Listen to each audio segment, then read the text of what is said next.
Ces derniers mois, nous avons assisté à la formation de deux partis opposés que j'appellerai bibliques. Les enfants de la lumière et les enfants des ténèbres. Les enfants de la lumière constituent la partie la plus visible de l'humanité, tandis que les enfants des ténèbres représentent une minorité absolue. Et pourtant, les premiers font l'objet d'une sorte de discrimination qui les place dans une situation d'infériorité morale vis-à-vis de leurs adversaires, qui occupent souvent des positions stratégiques au sein du gouvernement, de la politique, de l'économie et des médias. D'une manière apparemment inexplicable, les bons sont pris en otage par les méchants et par ceux qui les aident par intérêt personnel ou par peur. Ces deux côtés, qui ont un caractère biblique, suivent la séparation claire entre la progéniture de la femme et la progéniture du serpent. D'une part, il y a ceux qui, bien qu'ils aient 1000 défauts et faiblesses, sont motivés par le désir de faire le bien, pour être honnêtes, d'élever une famille, de travailler, de donner la prospérité à leur patrie, d'aider les nécessiteux et, dans l'obéissance à la loi de Dieu, mériter le royaume des cieux. D'un autre côté, il y a ceux qui se servent eux-mêmes, qui n'ont aucun principe moral, qui veulent démolir la famille et la nation, exploiter les travailleurs pour se rendre indûment riches, fomenter des divisions et des guerres internes, et accumuler du pouvoir et de l'argent.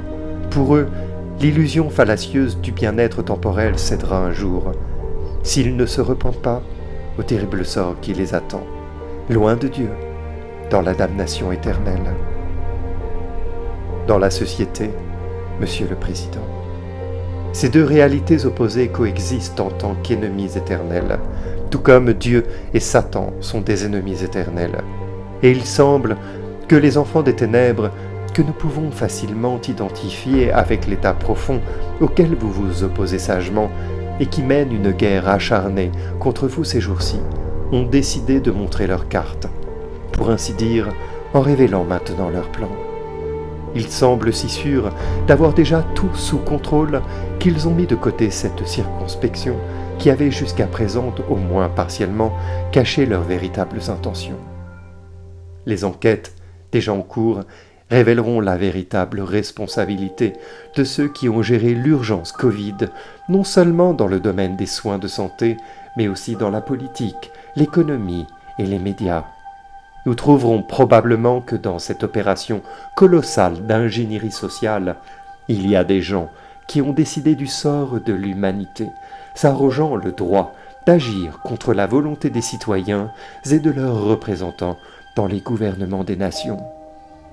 Nous découvrirons également que les émeutes de ces jours ont été provoquées par ceux qui, voyant que le virus s'estompe inévitablement et que l'alarme sociale de la pandémie s'estompe, ont forcément dû provoquer des troubles civils car ils seraient suivis d'une répression qui, bien que légitime, pourrait être condamnée comme une agression injustifiée contre la population. La même chose se produit également en Europe, en parfaite synchronisation.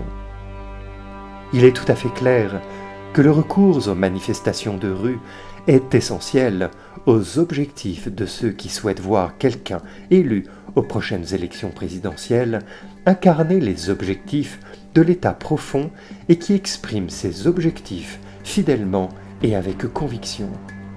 Il ne sera pas surprenant que, dans quelques mois, nous apprenions une fois de plus que derrière ces actes de vandalisme et de violence se cachent ceux qui espèrent profiter de la dissolution de l'ordre social pour construire un monde sans liberté. Solve et coagula, comme l'enseigne l'adage maçonnique.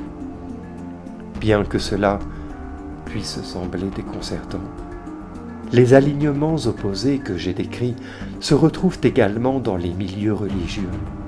Il y a des bergers fidèles qui s'occupent du troupeau du Christ, mais il y a aussi des infidèles mercenaires qui cherchent à disperser le troupeau et à remettre les brebis pour être dévorés par des loups voraces. Il n'est pas surprenant que ces mercenaires soient des alliés des enfants des ténèbres et détestent les enfants de la lumière, tout comme il y a un état profond il y a aussi une Église profonde qui trahit ses devoirs et renonce à ses engagements appropriés devant Dieu. Ainsi, l'ennemi invisible, contre lequel les bons dirigeants luttent dans les affaires publiques, est également combattu par les bons bergers dans la sphère ecclésiastique. C'est une bataille spirituelle dont j'ai parlé dans mon récent appel, publié le 8 mai.